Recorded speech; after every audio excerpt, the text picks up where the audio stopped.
Yeah, you like to slow cook? A couple hours? Not like I do.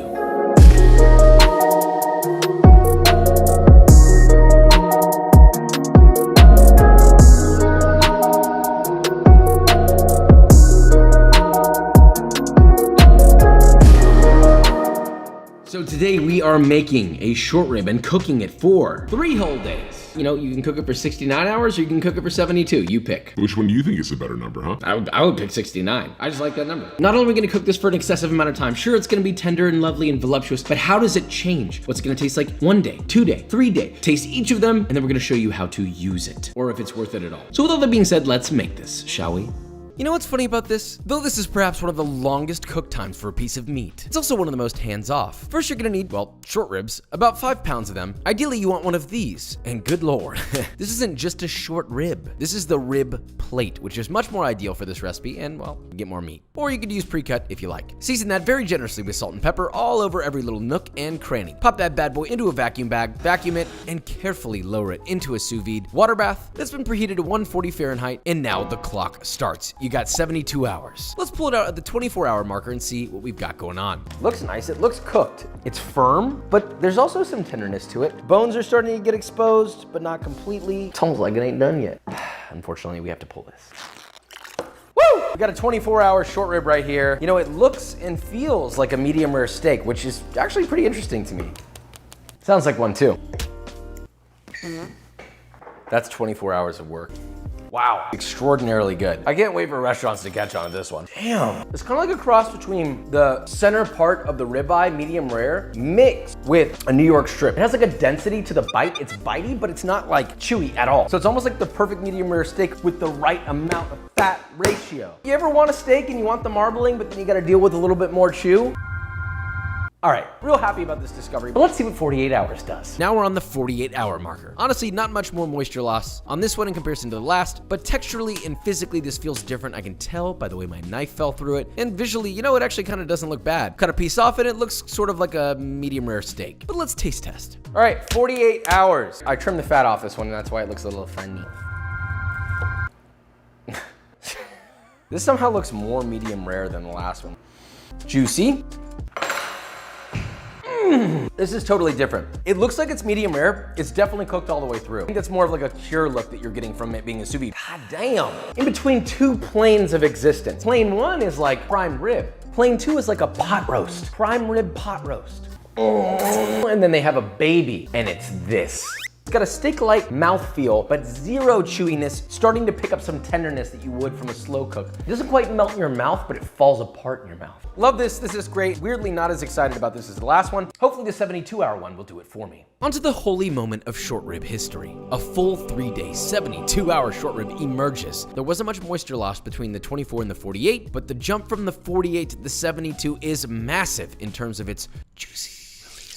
So for this, we're gonna handle it a bit differently. Take it out of your sous vide, leave it in the bag, and then place it on a small sheet tray that it fits nicely on. Place another equally sized sheet tray on top of that, and evenly weigh it down with something like a cast iron skillet or some heavy cans. Place it in the fridge overnight to press, and this is a very common restaurant industry technique. What this is gonna do is you'll get beautiful cuts of meat that are flat, sear beautifully, and heat evenly. Now, once this comes out of the fridge, save all that gelatinized beef jus, because you're gonna use that later. Now cut that bad boy into individual long boy ribs, and before we get to cooking, let's make a very basic glaze. 1 cup of granulated sugar, half a cup of vinegar, bring that to a boil over high heat until it turns a light golden color. Then whisk in 3/4 of a cup of your beef jus, season it to taste with dark soy sauce till it's got a nice balance of salty sweet, about 3 tablespoons. And well, that's it. Feel free to add some spicy stuff like a tablespoon of non-prick pow or spicy chili crisp, and you've got a beautiful glaze. Now, let's finish this. We're not doing this with voiceover because it's real fast. Pan, 12 inches.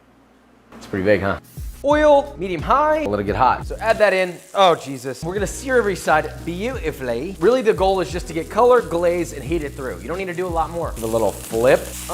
Good Lord. Look at the crispy bits. Just render out all that fat. Look at this. Tilt the pan, just let that fat render out. Woo-wee. The heat is off. I'm gonna strain that off and immediately glaze it nicely. Just one side, torch or a broiler, brush that lightly, okay? And you can see that glaze starting to bubble up. It's reducing on the surface of the meat. Turn that, glaze again, broil, glaze again. Every side onto the plate. And then serve this whatever you want. Potatoes, rice, vegetables. But this is how you make the meat. Daddy's meat. I demolished the plate for the B-roll. Sorry. I have not eaten it yet though, and I've got to say, visually, smellually, is good. A little bit of flaky salt to finish.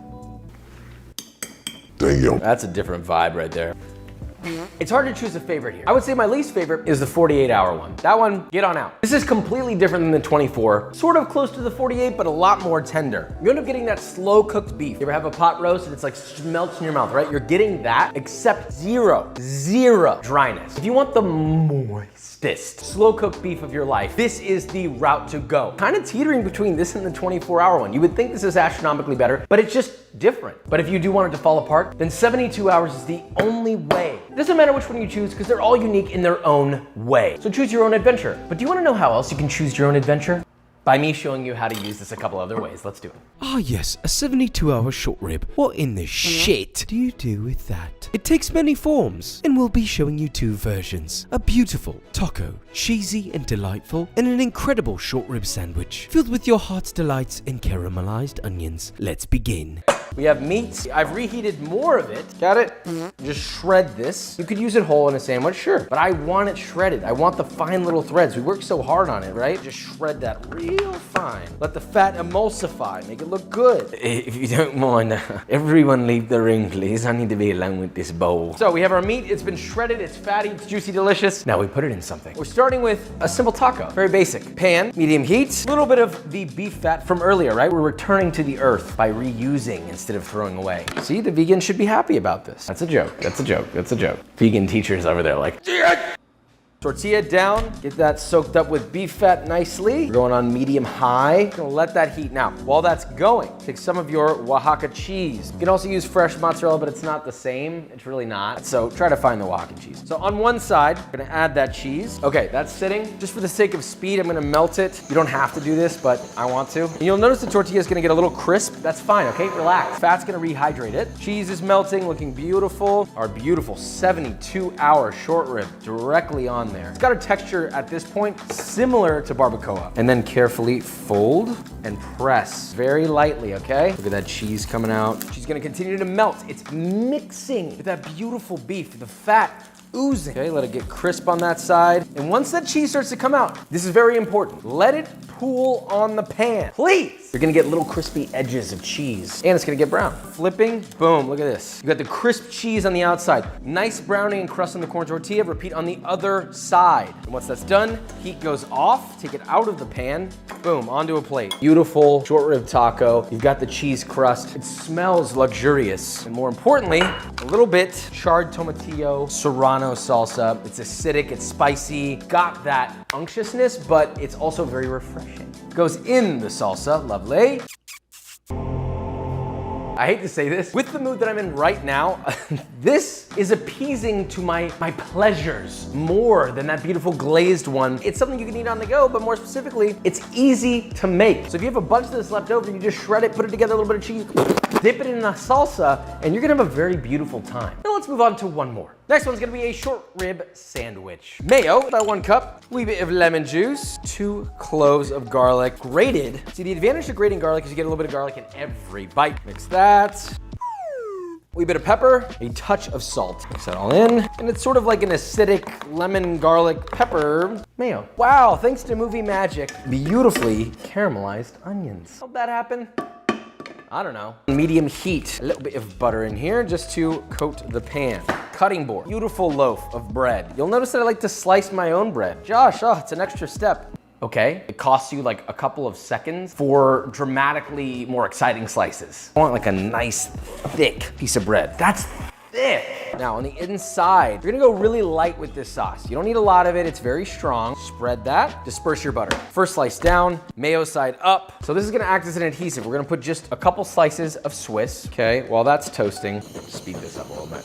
Okay, cheese is melted. A little bit of our caramelized onion. Spread that nicely. I want a lot. Okay, we're gonna add our beef. This is really, really, really rich, so keep it thin. You can make more sandwiches with less. We're gonna do a couple more slices of cheese, and boom. Okay, that's on there. And to that, melt that down. We've got our top slice on. Okay, and then I'm gonna give this a little flip so it toasts the other side. Woo!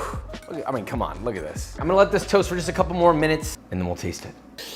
Oh, this is a sandwich. You know what this needs? This needs a little thing of broth. And this is a dope French dip. Swiss cheese, beef, the caramelized onion help balancing all that. Honestly, surprisingly balanced sandwich. Not too rich with all that fat. 10 out of 10, would make again. Moral of the story is it doesn't end at the 72-hour mark. You can do a million other things with it afterward. And that shows the complexity of cuisine, food, and the world around us. But you wanna know what else shows the world around us? B-roll.